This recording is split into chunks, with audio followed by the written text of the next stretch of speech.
What's up, guys? Welcome back to the channel. So, as you can see in the title, I quit my job.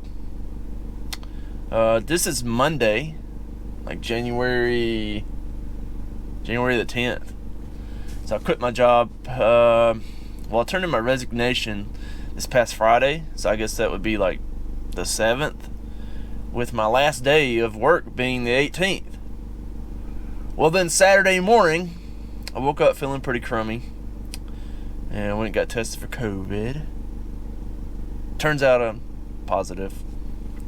So they put me on a 10-day quarantine, which takes me through the 18th. So my last week and a half of work is going to be taking up sick time. As far as me having the Rona or whatever, I've had like minor cold symptoms. Saturday morning I had like a terrible headache, had a little fever, so that's what led me to go get tested. And then since then I've just had just basically like a head cold. Nothing that I would normally have even addressed, like I went to the doctor or anything to see anything about. My wife told me to go get tested, so I did. Otherwise I was just taking like some leave, just chilled out a day or two, and I've been good to go.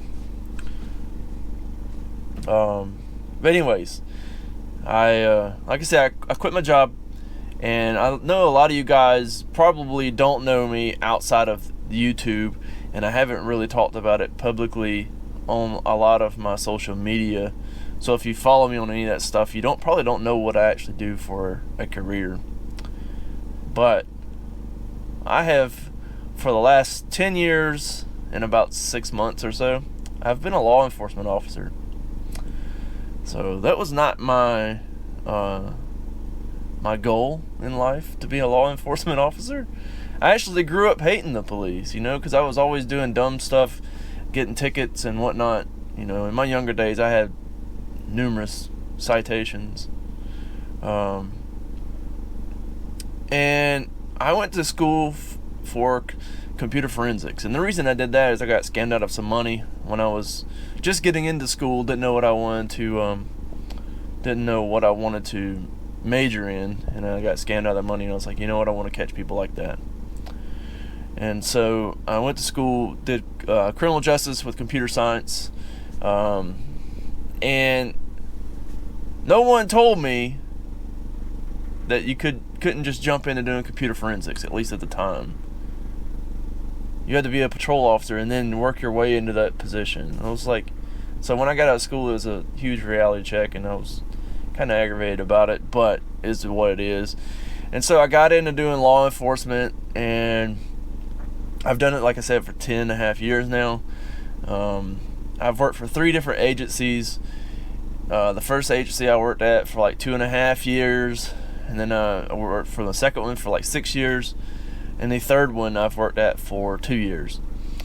But the thing about it is they all pay into state retirement, and in the state of Alabama, once you have 10 years paid in, you're vested in retirement. It guarantees your retirement. So now I'm in a good position to go ahead and leave and then start the business that I've alluded to with me and Cody, doing the oil changes full time. So we've been doing a lot of investment into ourselves with this new business and stuff, and it's and I'm ready to see some money coming in for it, because we've had a ton of money going out to get this business started. Me and Cody are 50-50 in this oil change business. And if you guys are interested in checking our website out for the new business, it's oilguysservice.com. I'll put it here at the bottom of the screen. That's our website, and check us out on Facebook and Instagram. Make sure you give us a like over there too. I think both of those is like Oil Guys Service. But anyways, me and Cody are 50-50 in this business, so pretty much everything that we've gotten for the business, we've paid cash for, and it's put us in a really good position to where we're not in a ton of stress having to make payments and all this other stuff. The only thing so far that we didn't have to, but we put it on credit, was we bought a scan tool that I can program keys and stuff. And we bought our laptop and our printer for the van, to do our invoices and whatnot. We financed all that stuff, but the only reason we financed it was because it was 0% for 12 months. So it's like, why not finance it using someone else's money and it's not costing us anything extra? So that's the only reason we finance that stuff. So it doesn't give us a ton of stress, like having to make all these payments, like a vehicle payment, or like if we had an actual brick and mortar business, we have to pay the mortgage or the rent, all that stuff, and we don't have that. Really, all we have currently is our insurance and our cell phones, because we got business phones. So that, and then whatever supplies are, but we aren't buying supplies if we're not doing any business. So I know initially we'll probably have to fork out some money to just have kind of just some supplies, like oil and stuff. By selling the all-wheel drive car, it put me in a really good position to be able to make the leap of faith into to doing this new business and not having a ton of stress on me, and it's just surreal to actually have put in my notice and that, hey, we're doing this, we're diving in head first, and I feel like I don't want to half-ass it. I want to whole-ass it. So if I'm not just trying to do it as a side gig and just giving it half of what I could potentially be giving the business. So that's why I turned in my notice, and we're going in this head first, 100%. It's either sink or swim, but you can't swim unless you get in the water.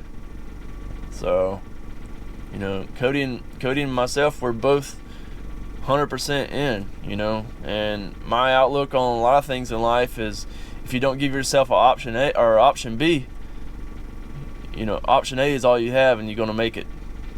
So that's my outlook on that. Is if you don't have something to run back to, then you have no choice but to give your everything to option A. So that's what we're doing. We're giving everything to option A, and we're gonna push this business and make it succeed. There's no other businesses around the market that we're going to be in that are doing the mobile oil change. So I feel like we've got I feel like we've got kind of like a monopoly on the market in a sense, in the fact that we're doing it mobile. I feel like a lot of things are turning to mobile nowadays. There is another guy in the market that does mobile brake repair, and I'll refer people to him, and I hope that maybe he can return the favor and send people my way for the oil changes or something. But who knows? We'll see how that plays out. I do know another guy that does mobile oil changes in another city, and I've talked to him a little bit here and there about the business, and I guess it's just our time to do our thing. So anyways, let's check out this van. Alright, so this is our new service van. I say it's new to us. It's a 2015 model. And this is a Ram ProMaster City. And we've been outfitting it, getting it ready to do our work. And we still got a little bit of stuff to do. We've kind of... Let's see here. We... looks kind of ragged back here right now. We got two of these jacks. There's one up there, right? We just got some Milwaukee heated jackets. We just got those in. Got some Milwaukee impact. There's a Milwaukee 3/8 ratchet. It's got us air pressure gauge to do some tires, some jack stands. We've got an onboard air system on here. We've still got to finish it up, but we got a 50-foot hose reel on here, and then the compressor is actually under here. There's part of the tank right here. Let's see. Yeah, you can kind of see those there. So it's a 12-volt compressor setup, and so it's got two compressors, one 5-gallon tank, and then it'll feed this hose reel. And so we're still waiting on like our vacuum for the system, or to vacuum oil out. So it's like a recovery thing. It sucks the oil out of the dipstick tube rather than having to pull a drain plug. So we're still waiting on that. We ordered that around the 1st of December, and still waiting on that to come in. Not really a whole lot left that we have to do. We're still going to get the van wrapped. That should be happening here pretty soon. We got the graphics designer working on the design for it now. We're just basically waiting for that to be finalized, and then set up a date to actually bring it in to have the wrap installed. But overall, that shouldn't take long. We should have that up and ready to go by the time we're ready to start. So we're trying to be operational with this business February the 1st. So it's not too far out. It's pretty nipply outside. So anyways, that's pretty much enough rambling for today. I just want everyone to set some goals for 2022, and if you believe in yourself, you can make it happen. Maybe if not in 2022, maybe in 2023. I really started thinking about doing the mobile oil change business back in 2020, and here we are, 1st of 2022, and just now really making it happen. So